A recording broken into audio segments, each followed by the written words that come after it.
नमस्कार दोस्तों, welcome back to my channel friends. मैं आप सबका अपने चैनल स्टॉक्स फॉर लाइफ में बहुत स्वागत करता हूं। Welcome to HTFL family.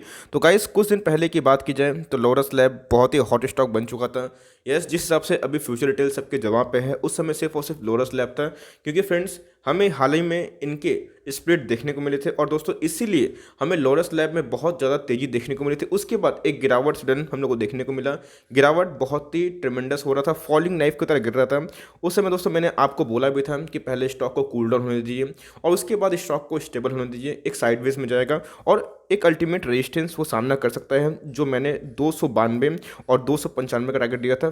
दोस्तों इसी लेवल पे ये कंटिन्यूसली हमें भागता हुआ दिखाई पड़ रहा है और यही इसके अल्टीमेट रेजिस्टेंस हमें दिखाई पड़ रहे हैं और बहुत ही क्रूशियल लेवल पे ट्रेड हो रहा है। तो हमें क्या अल्टीमेट बाइंग लेवल्स देखने को मिल सकती हैं? लॉन्ग टर्म में ऐसे स्टॉक को रखना चाहिए या फिर शॉर्ट टर्म में क्या कमाने का कुछ मौका हो सकता है? गिरता है फ्रेंड्स तो कितना गिर सकता है, और दोस्तों भागता है तो यहाँ से कितनी गुंजाइश बचती है भागने की?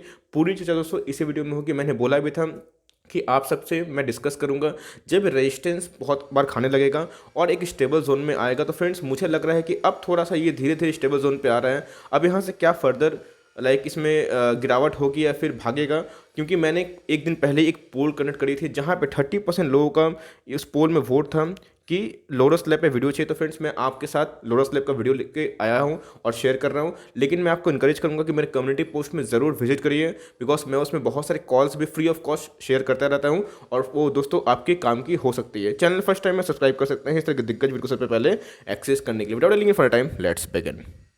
कंपनी के आज के दिन परफॉर्मेंस की बात की जाए तो हमें फ्लैट सा दिखाई दे रहा है। 289 का क्लोजिंग हमें दिखाई पड़ रहा है फ्रेंड्स, और हमें जो आज का जो लो है दोस्तों वो 286 दिखाई पड़ रहा है। और एग्जैक्टली जो हमारा टारगेट था, बात करें रेजिस्टेंस की, हमने 292 और 295 बताया था, एकदम 295 के नीचे ही हमें दिखाई पड़ रहा है 294.90। बात की जाए मार्केट कैप की दोस्तों, तो एक मिड कैप वाली कंपनी आप कंसिडर कर सकते हैं। 15,000 करोड़ की मार्केट कैप वाली कंपनी है। ये स्टॉक पहले बहुत महंगा हुआ करता था, लेकिन स्प्लिट के बाद ये स्टॉक थोड़ा सस्ता देखने को मिल रहा है। इंडस्ट्री पी से हमें अभी सस्ता देखने को मिल रहा है, लेकिन कुछ समय पहले जब से बहुत अर्ली थी तो इंडस्ट्री पी से थोड़ा महंगा हो गया। फ्रेंड्स पी बहुत इंपॉर्टेंट होता है, प्राइस बाय अर्निंग।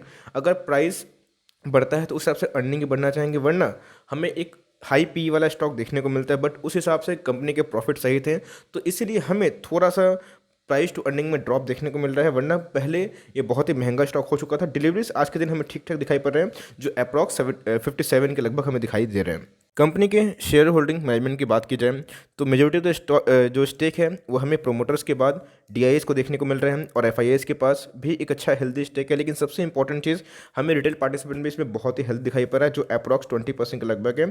ठीक ठाक ही है, लेकिन दोस्तों थोड़ा सा हमें ज़्यादा देखने को मिले बात की जाए प्रीवियस क्वार्टर से। तो कंपनी के सेल्स की बात की जाए तो यस, कोरोना की वजह से इनके जो लोरस लैब की बात की जाए, डिवीज लैब की बात की जाए, जितने भी इवन डॉक्टर लैल पैथ लैब, इनके जितने भी जो फार्मा की कंपनीज़ हैं, इनको बहुत सीधा डायरेक्ट इफेक्ट पड़ा है। इसलिए 2019 से 2020 में सेल्स में हमें बढ़ोतरी दिखाई पड़ रही है और प्रॉफिट में भी हमें अच्छा खासा जंप दिखाई पड़ रहा है। 93 करोड़ से प्रॉफिट 255 करोड़ हो चुकी है, मीन्स सॉलिड जंप है दोस्तों। और ऐसा इसीलिए बिकॉज इनके जो बिजनेस है इनको कोई इम्पैक्ट नहीं पड़ा था कोविड के टाइम में, और कोविड का टाइम इनके लिए बहुत फेवरेबल है, इसीलिए हमें वही रिफ्लेक्शन स्टॉक के प्राइस में देखने को मिले। रेवेन्यू तो अप था, यस, हमें प्रॉफिट में भी छलांग देखने को मिली। अब रिजर्व और सरप्लस की बात की जाए, कंपनी के रिजर्व और सरप्लस कैसे हैं, बिकॉज रिजर्व और सरप्लस बहुत ही इंपॉर्टेंट एक पैरामीटर होते हैं। तो यस, कंपनी के 10% हमें रिजर्व और सरप्लस दिखाई पड़ रहा है, जो अच्छी बात है, और हमें ईयर टू ईयर एक जंप देखने को मिल रहा है। बात की जाए आरओई की, बहुत ही इंपॉर्टेंट पैरामीटर होता है फ्रेंड्स, रिटर्न ऑन इक्विटी 6 से 14 हो चुका है, बहुत ही अच्छी बात है। लेकिन ऐसे हमें बहुत स्मॉल कैप वाली कंपनी है, मिड कैप वाली कंपनी है, जहाँ पे आरओई हमें अमूमन 20 से ऊपर देखने को मिलता है। तो यस, आरओई में जो रिटर्न ऑन इक्विटी है, हमें रिटर्न ऑन इन्वेस्टमेंट से उतना मतलब नहीं है कि हमें इन्वेस्टमेंट के ऊपर कितना रिटर्न मिला, आपकी इक्विटी आपके बिजनेस में कितना कमा के दी, ये बहुत इंपॉर्टेंट फैक्टर है दोस्तों। तो रिटर्न ऑन इक्विटी कितना है, तो 14 के लगभग है, जो उतनी भी हाई फाई नहीं है, बट फ्लैट सा है, ठीक ठाक ही हम दिखाई पड़ रहा है। आरओसी की बात की जाए तो उसमें जंप है, बिकॉज कंपनी में थोड़ा डेट है। रिटर्न ऑन कैपिटल एम्प्लॉयड दोस्तों बहुत ही इंपॉर्टेंट पैरामीटर होता है। बात की जाए डेट टू इक्विटी की, उसके इक्विटी के अगेंस्ट में कितना डेट है, फ्रेंड्स कंपनी डेट फ्री वाली कंपनी नहीं है। यस, हमें ईयर टू ईयर इक्विटी के अगेंस्ट में जो डेट है वो कम होते हुए देखने को मिल रहे हैं, बट फिर भी अभी भी अच्छे खासे दिखाई दे रहे हैं। अब इसका फ्रेंड्स थोड़ा सा 4 साल पहले का हमें देखना पड़ेगा दोस्तों कि इनके परफॉर्मेंस कैसे थे। तो दोस्तों आप देख सकते हैं कि जो इनके परफॉर्मेंस में एक रेवेन्यू में यस अप है, बात की जाए प्रॉफिट में तो फ्लैट सही था। इवन 2019 में एक मेजर ड्रॉप हमें देखने को मिला और 2020 में मस्त छलांग मारा और कंपनी का स्प्लिट और उसके बाद डिविडेंड ने स्टॉक प्राइस में पूरा आग लगा दी। लेकिन अगर आप कोविड के पहले देखें तो यस, कंपनी की उतनी भी ज़्यादा हमें रेवेन्यू में उछाल या फिर प्रॉफिट में उछाल देखने को नहीं मिल रही थी। लेकिन बोलते हैं ना कि कोई कोई ऐसा कंडीशन आता है जहाँ पे इनके जो बिजनेस मॉडल को ही चेंज कर देते हैं, तो कोविड इनके लिए बहुत ही बेहतरीन रहा। इनके रेवेन्यू में भी हमें अच्छे खासे जंप देखने को मिल रहे हैं और बात की जाए प्रॉफिट में तो हमें अच्छे खासे जंप देखने को मिल ही रहे हैं। इसीलिए दोस्तों आप देख सकते हैं कि 59 रुपये का स्टॉक हुआ करता था कुछ समय पहले की बात की जाए और उसके बाद क्या छलांग मारा है। तो अगर कोई इतना स्टॉक भाग जाएगा फ्रेंड्स, तो कोई तो प्रॉफिट बुकिंग करेगा ही ना। अगर आप नहीं करेंगे तो ऑपरेटर भी बैठा हुआ है करने के लिए। तो यस, इस लेवल पे जो जिन्होंने लिया वो थोड़ा सा ट्रैप अभी हमें दिखाई पड़ रहा है। लेकिन अभी की बात की जाए तो थोड़ा सा हमें बाउंस बैक देखने को मिल रहा है। अब ये डेड कैट बाउंस है या फिर सही में एक रैली है या फिर फर्जी है, चलिए वो टेक्निकल में एनालिसिस करते हैं। लेकिन जब कोई स्टॉक इतना तेजी से भागता है तो थोड़ा सा करेक्शन देता है, उसके बाद भागता है, तो मैं इसी करेक्शन का डिप का आपको बोल रहा था इंतजार करने। लेकिन अब स्टॉक थोड़ा थोड़ा स्टेबल होते हुए देखने को मिल रहा है और थोड़ा सा अभी आउट ऑफ द न्यूज़ जाते हुए भी देखने को मिल रहा है। ओके दोस्तों, अब टेक्निकली बात की जाए स्टॉक में क्या मूवमेंट हम लोग को देखने को मिल रहा है। देखिए, इधर से हमें एक सीधा फॉलिंग नाइफ देखने को मिला था, उसके बाद फिर से एक बाउंस बैक और फिर से हमें गिरावट देखने को मिली। अब फिर से ये इस पैटर्न पे जा रहा है और अपने मीडियन को पकड़ा हुआ है। बात की जाए जो मीडियन का जो वैल्यू निकल के आ रहा है, मैंने आपसे शेयर किया 292 के लगभग हमें दिखाई पड़ रहा है, क्योंकि अब हमें वॉल्यूम थोड़ा सा वीक देखने को मिल रहे हैं। अब ये डिपेंड करता है कि जो इसका स्टॉक है इसको कहाँ भगाया जाता है। बात की जाए अपसाइड की दोस्तों, तो मुझे लगता है कि 300 इसका बहुत ही इंपॉर्टेंट रेजिस्टेंस होगा। अगर ये 300 को पहले ब्रेक करता है तो उसके बाद ही फर्दर पॉसिबिलिटी देखने को मिलती है। लेकिन अगर इधर से गिरता है तो ये जो सपोर्ट है फ्रेंड्स आपको देखने को मिल सकता है, जिसका वैल्यू अगर मैं रफली बोलूँ तो 272 के लगभग दिखाई पड़ता है। उसके बाद आपको गिरे तो ये 265 के लगभग भी देखने को मिल सकता है।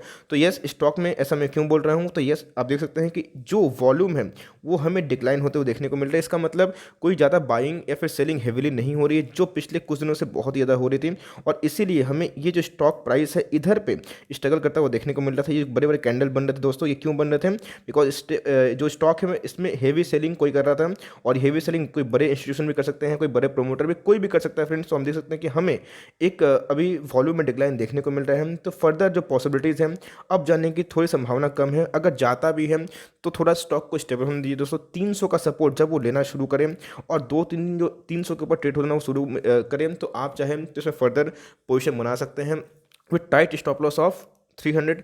स्टॉक बिल्कुल ही बुरा नहीं है, लेकिन एक दोस्तों स्टॉप लॉस इंपॉर्टेंट है। क्यों? तो जब कोई स्टॉक बहुत तेज़ी से भागता है तो हमें एक बिना स्टॉप लॉस का काम नहीं करना चाहिए। बात की जाए मनी फ्लो इंडेक्स की, तो उसका भाव 47 निकल के आ रहा है, जो न्यूट्रल से है, ना ज़्यादा ओवरबॉट ना ज़्यादा ओवरसोल्ड। तो अब यहाँ पे डायरेक्शन बहुत ही इंपॉर्टेंट करता है मेरे हिसाब से फ्रेंड्स। अगर गिरता है अब जाने की संभावना थोड़ी से कम है, उसके लिए फार्मा में एक रैली आनी चाहिए। अगर फार्मा का इंडेक्स भागता है तो इधर पे भागते हुए देखने को मिल सकता है। लेकिन जिस हिसाब से निफ्टी का भी कंडीशन है 13K के लेवल पर ट्रेड हो रहा है, तो मेरे हिसाब से जिसमें रैली बहुत आ गई थी थोड़े से उसमें प्रॉफिट बुकिंग होगी और वो पैसा दोस्तों जो बीटन डाउन स्टॉक्स है वहाँ पे जाएंगे। अभी वैसे बहुत अच्छे अच्छे स्टॉक है जो अंडर वैल्यू तो नहीं बोलूँगा, लेकिन अपने ऑल टाइम हाई से अच्छे खासे डिस्काउंट में हैं।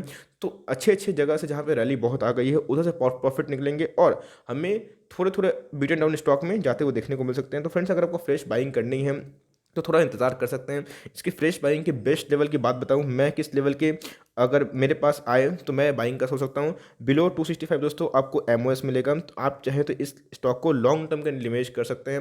वैसे बहुत सारे सब्सक्राइबर होते हैं जो पूछते हैं कि सर यहाँ से 3 सालों में स्टॉक कैसा भाग जाएगा। Friends, to very honest and frank बात की जाए स्टॉक की परफॉर्मेंस की, तो यस इस साल बहुत सुधरा है, लेकिन कोविड के पहले ये फ्लैट सा था। इस कंपनी में पोटेंशियल है, आप चाहे तो 3 साल का निवेश कर सकते हैं। अगर इस लेवल या फिर इससे नीचे आता है तो आपको एमओएस मिलेगी और उधर से आप 3 साल में एटलीस्ट 2 गुना एक्सपेक्ट कर सकते हैं। ये अगर आपके पास 320 330 पे हैं तो लॉस बुक करने रिकमेंडेशन नहीं है। लेकिन आपको अगर बेस्ट बाइंग लेवल जानना है और तो मैंने बता दिया कि इस लेवल पे आप चाहे तो एवरेज भी कर सकते हैं, फ्रेश एंट्री भी ले सकते हैं। लेकिन 300 के इधर पे लेना थोड़ा सा भी रिस्की हो सकता है, बिकॉज अगर रिवर्सल मारता है तो इस लेवल को ज़रूर वो छूने की कोशिश करेगा और यही अच्छी एंट्री पॉइंट हो सकती है। अगर भागता है फ्रेंड्स तो 300 के ऊपर स्टेबल होने दीजिए। अगर 300 के ऊपर स्टेबल रहा तो आप 300 का स्टॉप लॉस जगह फर्दर पोजिशन क्रिएट कर सकते हैं। So for timing that's the end of the analysis on Laurus lab. I hope दोस्तों ये वीडियो आपके लिए हेल्पफुल था, कंटेंटफुल था। अगर मेरी वीडियो आपको अच्छी लगी तो लाइक जरूर करिएगा, चैनल फर्स्ट टाइम सब्सक्राइब कर सकते हैं। फर्दर कोई डाउट है दोस्तों प्लीज ड्रॉप योर डाउट्स। कोई भी स्टॉक का रिव्यू चाहिए उसका नाम भी जरूर ड्रॉप करें। I would love to make a video on your demand. तो गाइस मिलते हैं, bye. Thanks for friends, God bless you all.